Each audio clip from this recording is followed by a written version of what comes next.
అండి. నమస్తే. Welcome back to our channel.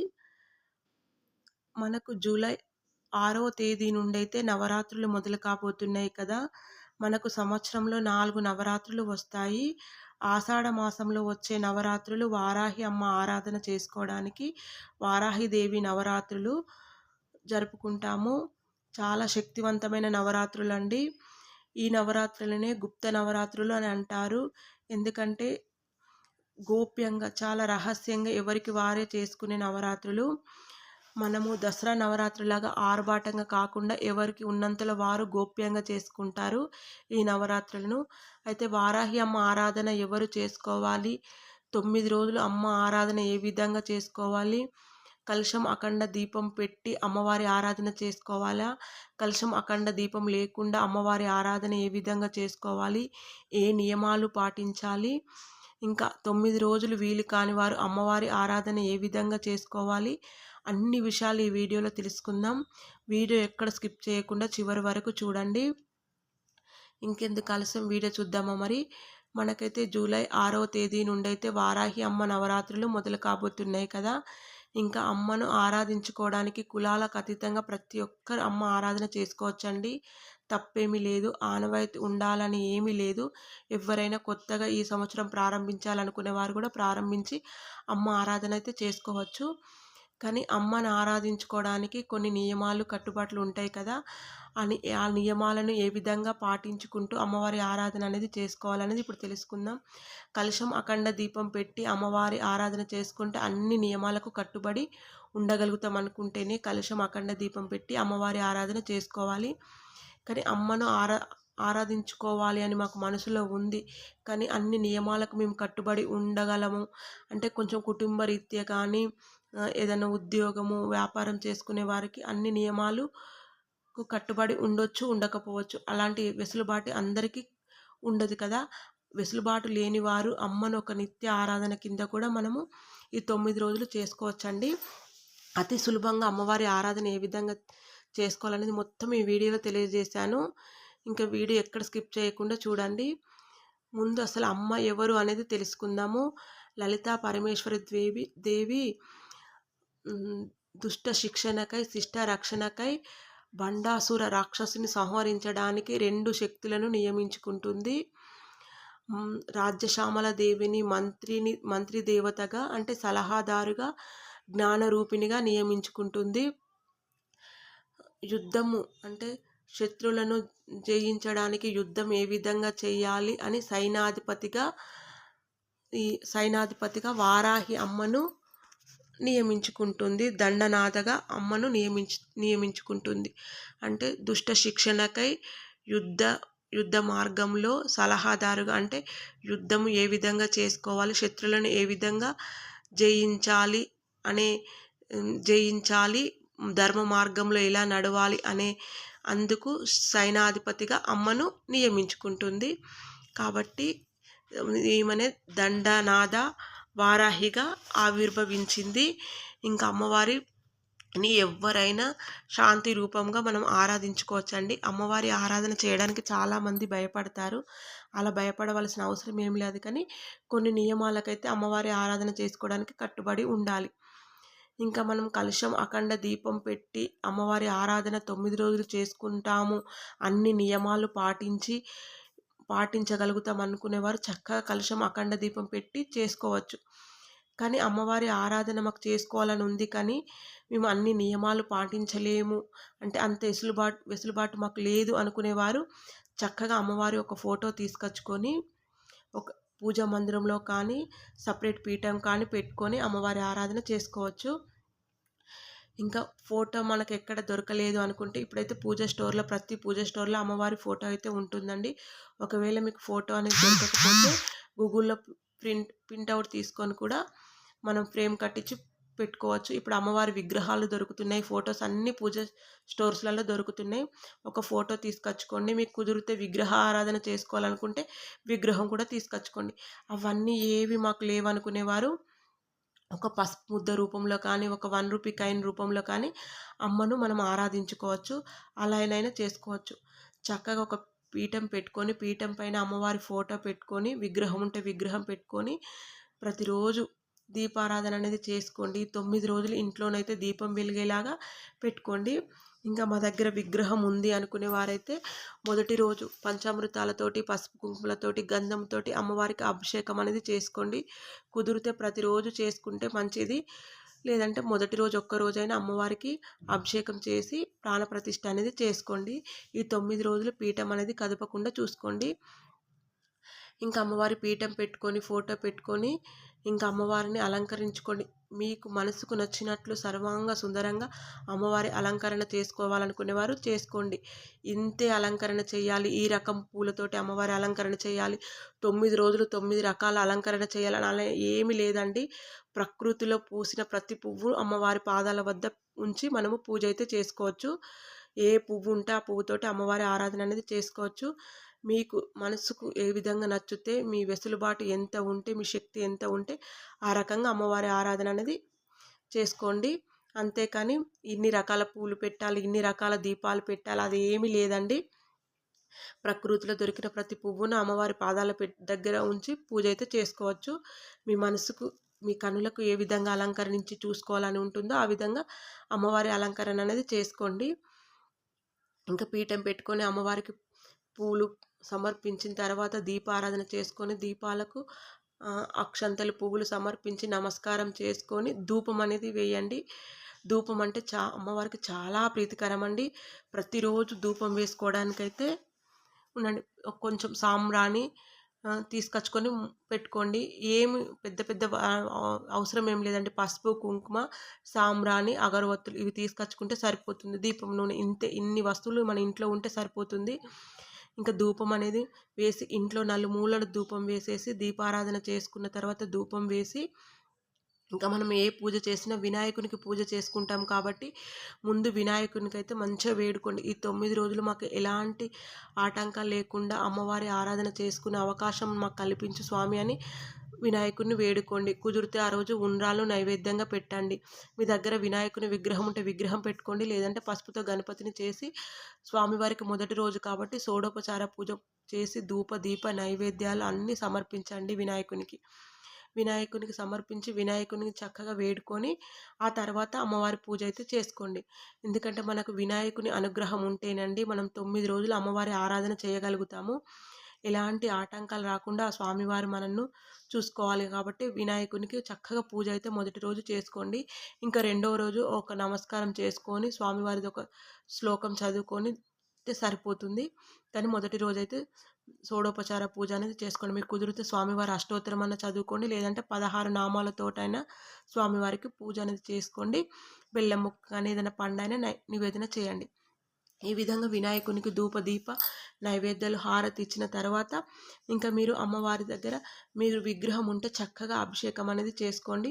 విగ్రహం లేకుంటే ఒక రూపాయి కాయిన్ కానీ ఒక పసుపు ముద్ద రూపంలో కానీ అమ్మవారిని తయారు చేసి పెట్టుకోండి. ఇంకా ఫోటో అయితే తెచ్చుకోవడానికే ప్రయత్నించండి. ఎందుకంటే అమ్మవారి రూపం చూడండి ఎంత కోమలంగా ఎంత బాగుంటుందో. అసలు మనము అమ్మవారిని చూసుకుంటూ పూజ చేస్తే ఆ మనసుకు ఆనందమే వేరండి. అమ్మవారు సాక్షాత్తు వరాహ రూపం అంటే విష్ణుమూర్తి స్వరూపమైన వరాహ రూపమే. ఈమెనే భూలక్ష్మీదేవి అని కూడా అంటారు. కాబట్టి అమ్మవారిని చక్కగా ఫోటో తీసుకొచ్చుకొని పెట్టుకోండి. లక్ష్మీ రూపంలో భూలక్ష్మీదేవి కాబట్టి అమ్మవారిని ఇంట్లో ప్రతినిత్యము పూజ చేసుకున్న చాలా మంచిదండి. ఇలా ఫోటో పెట్టుకొని ఇంకా విగ్రహం ఉంటే విగ్రహకు పంచామృతాలతోటి, పసుపు కుంకుమలతోటి, గంధముతోటి అభిషేకం అనేది చేయండి. అభిషేకం ఎలా చేయాలంటే మనకు మన ఇల్లే ఒక దేవాలయం లాగా కొంచెం సమయం ఉన్నదనుకుంటే అమ్మవారికి ఆవు పాలతో మొదలు అభిషేకం చేసి ఆ తర్వాత నీళ్ళతో అభిషేకం చేసి, పసుపుతో అభిషేకం చేసి, కొన్ని నీళ్ళతో అభిషేకం చేసి, ధూపం వేసి, హారతి ఇచ్చి, ఒక పండన్న బెల్లం ముక్కన్న నైవేద్యం పెట్టి మళ్ళీ నీళ్ళతో అభిషేకం చేసి, మళ్ళీ కుంకుమతో అభిషేకం చేసి, మళ్ళీ ఒక పండన్న కొంచెం బెల్లం ముక్క అన్న నైవేద్యం పెట్టి ధూపం వేసి హారతి ఇచ్చి మళ్ళీ గంధంతో ఇలా టెంపుల్లో మనమైతే ఏ విధంగా అభిషేకం చేసుకుంటామో మన ఇంట్లో కూడా మన చేతులారా అమ్మకు అభిషేకం అనేది చేసుకోండి. ఆ ఫీలే వేరండి నిజంగా. అలా మనం ఎక్కడెక్కడో టెంపుల్స్కి వెళ్ళాలి, కానీ మన ఇల్లే ఒక దేవాలయం కాబట్టి ఇంట్లో చక్కగా అభిషేకం అనేది నిర్వహించుకోండి. ఈ విధంగా మీరు మొదటి రోజు ఒక్కరోజు చేసినా సరిపోతుంది. మీకు కుదిరితే ప్రతిరోజు అభిషేకం చేసుకోండి. లేదంటే పంచమి రోజు, సప్తమి, అష్టమి, నవమి ఈ రోజులలో ఏ రోజైనా అమ్మవారికి అభిషేకం అనేది చేయండి. పంచమి తిథి అంటే అమ్మవారికి మహాప్రీతి. పంచమి రోజు అమ్మవారికి అభిషేకం చేయండి. మొదటి రోజు, పంచమి రోజు, లాస్ట్ రోజు అంటే ఇలా మీరు ఎన్ని రోజులు మీకు వీలైతే అన్ని రోజులు అమ్మవారికి అభిషేకం అనేది చేసుకోండి. అభిషేకం చేసుకున్న నీళ్ళను కళ్ళకద్దుకొని ఇంట్లో మొక్కలైనా లేదంటే మనకు వ్యవసాయ భూమి ఉంటే ఆ భూమిలో అయినా నీళ్ళనేది వేసుకోండి. ఎవరు తొక్కని ప్లేస్‌లో వేస్తే మంచిదండి. ఇలా అభిషేకం చేసుకున్న తర్వాత అమ్మవారికి మళ్ళీ ధూపము, దీపము, నైవేద్యం చూపిస్తూ అమ్మవారికి అభిషేకం అనేది చేయండి. మీకు నిప్పులతోటే ధూపం వేసడానికి వి చూసుకోండి. ఎందుకంటే ధూప్ స్టిక్స్ దానికంటే కూడా నిప్పుల పైన సాంబ్రాణి పొగ వేస్తే మంచిదండి. అమ్మవారికి ధూపం అంటే చాలా ఇష్టం కదా! ఈ విధంగా అమ్మవారి అభిషేకం పూర్తయిన తర్వాత చక్కగా మీకు మనసుకి నచ్చినట్టు అలంకరణ చేయండి. మీరు ఒక ₹1 కాయిన్ పెట్టుకున్నారనుకో, ₹1 కాయిన్‌కైనా కూడా అభిషేకం చేసుకోండి అమ్మవారని. పసుపు ముద్దగా అమ్మవారిని చేసుకుంటే నీళ్ళను అవి ఇవి చూపించి ఒక ప్లేట్‌లో వదులుకోండి. ఇలా అమ్మవారి అభిషేకం అయినంక అలంకరణ చేసుకోండి. ఈ పువ్వు, ఆ పువ్వు కాకుండా ప్రకృతిలో దొరికిన ప్రతి పువ్వును అమ్మవారికి అలంకరణగా చేయండి. ఆ విధంగా అలంకరణ చేసిన తర్వాత అమ్మవారికి అష్టోత్తరంతో కుంకుమార్చన చేసుకోండి. పువ్వులతో చేసుకోండి. అమ్మవారి సహస్రనామాలతో చదువుకుంటూ అర్చన అనేది చేసుకోండి. అన్నిటికంటే అమ్మవారి సహస్రనామాలు చదువుకుంటా పూజ చేసుకుంటే చాలా మంచిదండి. ఏ దేవుడికైనా కూడా సహస్రనామాలతో పూజ చేస్తే మంచిది కాబట్టి అమ్మవారి సహస్రనామాలు చదువుకుంటూ కుంకుమార్చన చేసుకోండి. ఇలా మొదటి రోజు చేసుకోండి. ప్రతిరోజు ఈ విధంగా చేయవలసిన అవసరం ఏం లేదు. మొదటి రోజు షోడోపచార పూజ చేసి మనం మిగతా 9 రోజులు పంచోపచార పూజ చేసుకోవచ్చు. ఇంకా ఆఖరి రోజు కూడా మళ్ళీ మొదటి రోజైతే ఏ విధంగా పూజ చేస్తామో ఆఖరి రోజు ఆ విధంగా పూజ చేసుకోండి. ఇలా ప్రతిరోజు చేసుకోండి. మొదటి రోజు ప్రతిరోజు ఈ విధంగా పూజ చేసుకొని ప్రతిరోజు సహస్రనామాలు చదువుకున్నా సరిపోతుంది. ఇంకా మొదటి రోజు కొంచెం ఇలా ప్రాణప్రతిష్ఠ చేసి అమ్మవారికి షోడోపచార పూజలైతే చేసుకోండి. ఇంకా రెండవ రోజు దీపారాధన చేసుకొని ఇంకా అమ్మవారికి గంధము, పసుపు, కుంకుమలు అన్నీ సమర్పించినమని భావన చేసుకుంటూ సహస్రనామాలు కానీ, అమ్మవారి ద్వాదశ నామాలు కానీ, అష్టోత్తరంతో కానీ చదువుకోవచ్చు. ఇలా చేసుకోండి. ఇంక ఇవన్నీ మనకెక్కడ బుక్స్‌లో లేవు కదా! ఎలా అమ్మవారి పూజ అంటే మనకు సూత్రనిధి యాప్ అని ఉంటుంది కదండీ! అది ఫ్రీగానే డౌన్‌లోడ్ చేసుకోండి. ఫోన్‌లో పెట్టుకొని మీరు చదువుకోండి. ఒకవేళ మాకు చదవడం రాదు అనుకునేవారు మనకిప్పుడు యూట్యూబ్‌లో చాలామంది గురువుగారులైతే అమ్మవారి పూజ ఆడియో రూపంలో పెట్టారండి. అది పెట్టుకొని కూడా అమ్మవారి పూజ అయితే చేసుకోండి. మొదటి రోజు కొంచెం టైం పడుతుంది. ఇంకా మిగతా రోజులన్నీ అమ్మవారి సహస్రనామాలు, ద్వాదశ నామాలు చదువుకుంటూ పూజ అయితే చేసుకోవచ్చు. ఈ విధంగా చేసుకోండి. 9 రోజులు మీరు పీఠం పెట్టుకుంటే 9 రోజులైతే పీఠం అయితే కదపకూడదండి. ప్రతిరోజు పువ్వులైతే మార్చుకోవాలి. ఇంకా ఉదయము అమ్మవారికి పూజ చేయాలనుకుంటేనైతే సూర్యుడు రాకముందే, ఆకాశం ఎర్రబడక ముందే మనం ఈ పూజ అయితే కంప్లీట్ చేసుకోవాలంటే దగ్గర దగ్గర 4 గంటల లోపు మనకి పూజ అయితే కంప్లీట్ కావాలండి. ఈమెను రాత్రి దేవతగా కొలుస్తాం కాబట్టి ఆకాశంలో నక్షత్రాలు ఉన్నప్పుడే అమ్మవారికి పూజ అయితే చేసుకోవాలి. అంటే సాయంకాలం సూర్యాస్తమైన తర్వాత అంటే 7 గంటల తర్వాత అమ్మవారి పూజ అయితే చేసుకోవాలి. ఉదయం 4 గంటల లోపు అమ్మవారి పూజ చేసుకోవాలి. సాయంకాలం 7 గంటల నుండెళ్ళి మనము చేసుకోవచ్చు. రాత్రి దేవత కాబట్టి మనం రాత్రిలోనే అమ్మవారికి పూజ అయితే చేసుకోవాలి. ఈ విధంగా రాత్రి మీరు పూజ అయితే చేసుకోండి. ఇంకా నియమాలకొచ్చేసి మనము నాన్ వెజ్ తినకూడదండి. కలశం పెట్టినా, అఖండ దీపం పెట్టినా, పెట్టకపోయినా ఎలా అయినా కూడా మనం పూజ చేసే వాళ్ళమైతే నాన్ వెజ్ అనేది తినకూడదు. ఇంట్లో కూడా వండకపోవడమే మంచిది. ఒకవేళ మా ఇంట్లో వినరండి, మేము ఖచ్చితంగా వండాలి అనుకుంటే వాళ్ళకు వండి పెట్టి మళ్ళీ స్నానం చేసి మీరు పూజ అయితే చేసుకోవాలి. అఖండ దీపం పెట్టి కలశం పెట్టేవారైతే అన్ని నియమాలు పాటించాలండి. కాళ్ళకు చెప్పులు వేసుకోకూడదు. బ్రహ్మచర్యం పాటించాలి. నేలపైన పడుకోవాలి. ఒంటిపూట భోజనం చేయాలి. ఇలా అన్ని నియమాలకు కట్టుబడి ఉంటామనుకున్న వారే కలశం పెట్టి అఖండ దీపం పెట్టి పూజ అయితే చేసుకోండి. ఇంక ఇవన్నీ మేము చేయలేమనుకునేవారు చక్కగా ఇప్పుడు నేను చెప్పాను కదా! ఇలా పీఠం పెట్టుకొని మనము అమ్మవారికి అఖండ దీపము కలశం పెట్టకపోయినా కూడా నియమాలైతే కొన్ని పాటించాలండి. బ్రహ్మచర్యం పాటించాలి. నాన్ వెజ్ తినకూడదు. ఎవరిని దూషించకూడదు. ఎవరిని నిందించకూడదు.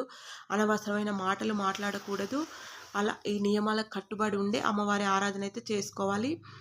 ఇలా మనము సాయంకాలం అమ్మవారి ఆరాధన చేసుకోవాలి. కానీ ఉదయం అయితే దీపారాధన చేసి అమ్మవారి ముందు దీపం వెలిగేలాగానైతే చూసుకోవాలి. ఈ విధంగా అమ్మవారి పూజ చేసుకున్న తర్వాత ప్రసాదానికొచ్చేసి ప్రతిరోజు మనము అమ్మవారికి పానకము, దానిమ్మ గింజలైతే నివేదన చేయాలండి. దానిమ్మ గింజలంటే అమ్మకు చాలా ఇష్టము. దానిమ్మ గింజలు, పానకము, ఇంకా 9 రోజులు మనం పీఠం పెట్టుకుంటున్నాం కాబట్టి మనము వండుకున్న పదార్థాలు ఏవైనా అమ్మకు నివేదన చేయవచ్చు. అన్నము అంటే పులిహోర, దద్దోజనము, అది పాయసము, ఇవి అమ్మవారికి నివేదన చేయవచ్చు. అమ్మవారికి ఇంకా ఇష్టమని ఎందుకంటే ఈమె భూలక్ష్మీదేవి కాబట్టి ప్రకృతి దేవతగా, భూదేవిగా పిలుస్తారు కాబట్టి ఈమెకు భూమి నుండి వచ్చిన అంటే చిలకడ దుంప అంటే కందగడ్డ, కందకు సంబంధించిన భూమి నుండి వచ్చినాయి, పల్లీల ఉండలు, అవి అమ్మవారికి ఎక్కువగా ఇష్టము. ఇవి నివేదన చేస్తే సరిపోతుంది. పల్లీల ఉండలు, చిలకల దుంప అంటే కందగడ్డ, కంద, వాటికి సంబంధించిన కూరలు వండి పెడితే చాలా ఇష్టమండి. ఆ విధంగా పెట్టండి. లేదంటే అమ్మవారికి పులిహోర, పెరుగన్నం, ఇవి కూడా నివేదన చేయవచ్చు. ప్రతిరోజు అయితే అమ్మవారికి పానకం అయితే ఖచ్చితంగా నివేదన చేయాలి. పానకం నివేదన చేసి మనము ఆ పానకాన్ని సేవిస్తే ఏమైనా మనకు దీర్ఘకాలిక వ్యాధులున్నా తగ్గిపోతాయండి. సంపూర్ణ ఆరోగ్యం ప్రసాదిస్తుంది అమ్మవారికి వండిన ప్రసాదం తింటే మన ఆరోగ్యము నిలకడగా సంపూర్ణ ఆరోగ్యవంతులుగా ఉంటాము. ఇంకా అమ్మవారిని పూజించడం వల్ల ప్రయోజనాలు ఏంటి అంటే అమ్మవారిని పూజిస్తే అసలు ఎలాంటి కోరికలైనా అండి మన జీవితంలో వచ్చిన ప్రతి కష్టాన్ని నెరవేరుస్తుంది. మనకు ఎలాంటి కష్టాలు ఉన్నా కూడా అమ్మవారికి చెప్పుకుంటే మనము వచ్చిన కష్టాలు మన తల్లిదండ్రులకు చెప్పుకుంటే వాళ్ళు ఎలా మన కష్టాలు తీర్చడానికి ప్రయత్నిస్తారో అమ్మ కూడా అంతే అండి. మనకి ఎలాంటి కష్టాలు ఉన్నా కూడా అమ్మ మన కష్టాలను తీర్చడానికి ప్రయత్నిస్తుంది. అమ్మవారిని ఆరాధించడం వల్ల శత్రువు భయం అంటే శత్రువులను నివారిస్తుంది. మనం ఏ పని చేసినా విజయం కల్పిస్తుంది. అంటే ఏదంటే ధర్మబద్ధమైన ఏ పని చేసినా అమ్మవారు మనకు తోడు ఉంటుందండి.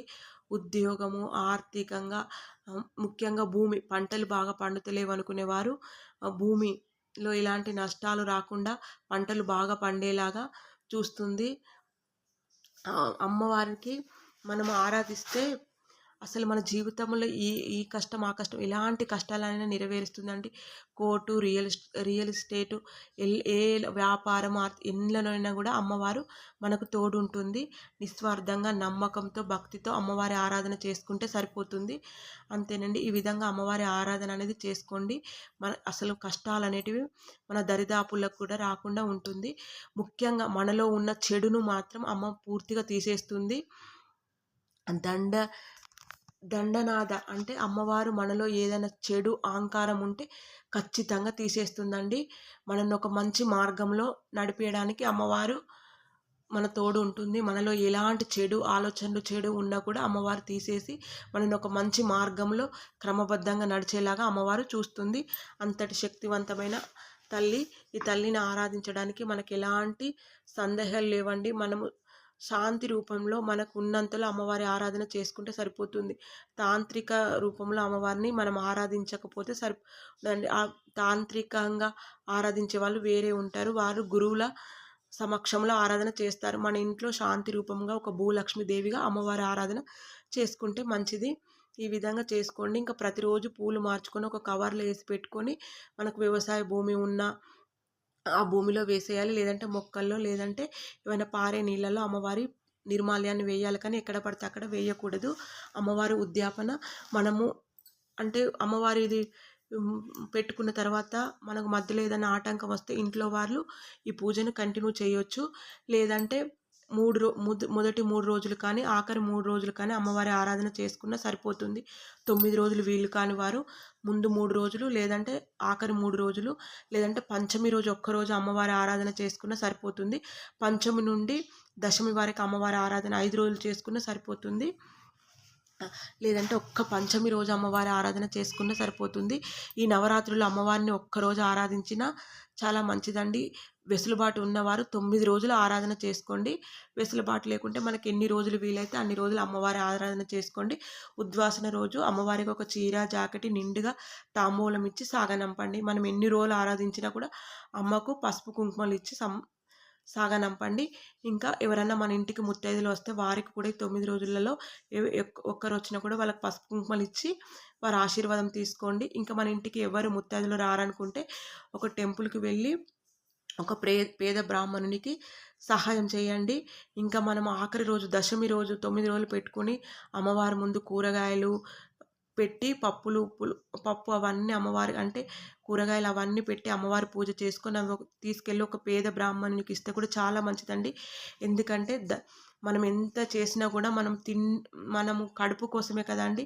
మనము అన్న ప్రాణాలకు ఎలాంటి లోటు లేకుండా చూస్తుంది అమ్మ. కాబట్టి కొన్ని కూరగాయలు మీకు ఎన్ని కూరగాయలు వీలైతే అన్ని కూరగాయలు తీసుకొచ్చి అమ్మవారి ముందు పెట్టి పూజ చేసుకొని ఎవరైనా పేద బ్రాహ్మణునికి దానం చేయండి.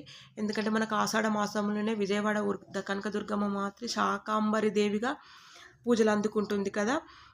దశమి రోజు నుండే అమ్మవారి ఆరాధన ఆవిర్భవించింది. అంటే శాకాంబరి దేవిగా ఉద్భవించింది కదా! అమ్మవారికి శాకాంబరి దేవి ఉత్సవాలు జరుగుతాయి కదా! అదేవిధంగా మన ఇంట్లో కూడా అమ్మవారి ముందు అన్ని కూరగాయలు పెట్టి పూజ చేసుకున్న తర్వాత ఒక బ్రాహ్మణునికి దానంగా ఇవ్వండి. ఈ విధంగా మనకు ఉన్నంతలోనే ఇంట్లో అమ్మవారి ఆరాధన చేసుకోండి. ఎలాంటి సందేశాలు లేకుండా నిస్వార్థంగా అమ్మవారి ఆరాధన చేసుకుంటే మన వెంటనే అమ్మవారు ఉండి మనల్ని విజయం వరకు నడిపిస్తుందండి. మనలో ఎలాంటి చెడు గుణాలు ఉన్నా మనల్ని మంచిగా అమ్మవారు దారి చూపి నడిపిస్తుంది. మన కష్టాలలో ఎప్పుడు అమ్మ మన తోడే ఉంటుంది. కాబట్టి అమ్మవారి ఆరాధన మన ఇంట్లో ఉన్న వాటితోటి పూజ అనేది చేసుకోండి. అఖండ దీపం కలశం పెట్టని అవసరం ఏమీ లేదు. అమ్మవారి ఫోటో ఉంటే చాలు. ఫోటోకైతే ప్రతిరోజు మీకు ఎన్ని రోజులు వీలైతే అన్ని రోజులు చేసుకోండి. ఒకవేళ మనకు వీలు కాలేదనుకోండి మన ఇంట్లో వాళ్ళు ఎవరైనా పూజనైతే కంటిన్యూ చేయొచ్చు. అలా చేయకుంటే మనకి ఎన్ని రోజులు ముందు 3 రోజులు లేదంటే ఆఖరి 5 రోజులు 3 రోజులు ఒక్కరోజు ఎన్ని రోజులైతే అన్ని రోజులు చక్కగా అమ్మవారి పూజ అయితే చేసుకోండి. ఈ విధంగా అందరూ వారాహి అమ్మ నవరాత్రులు జరుపుకొని సుఖ సంతోషాలతో ఉండాలని మనస్ఫూర్తిగా కోరుకుంటున్నాను. అందరికీ నవరాత్రుల శుభాకాంక్షలండి. ఈ రోజుకి వీడియో ఇంతే. మరొక మంచి వీడియోతో మళ్ళీ కలుసుకుందాం. Thank you for watching. ఈ వీడియో కనుక మీకు నచ్చినట్లయితే ఒక లైక్ ఇవ్వండి, కామెంట్ చేయండి. ప్లీజ్ సబ్స్క్రైబ్ చేసుకోండి. సబ్స్క్రైబ్ చేసుకున్న వారందరికీ పేరు పేరున మనస్ఫూర్తిగా ధన్యవాదాలండి. Thank you for watching.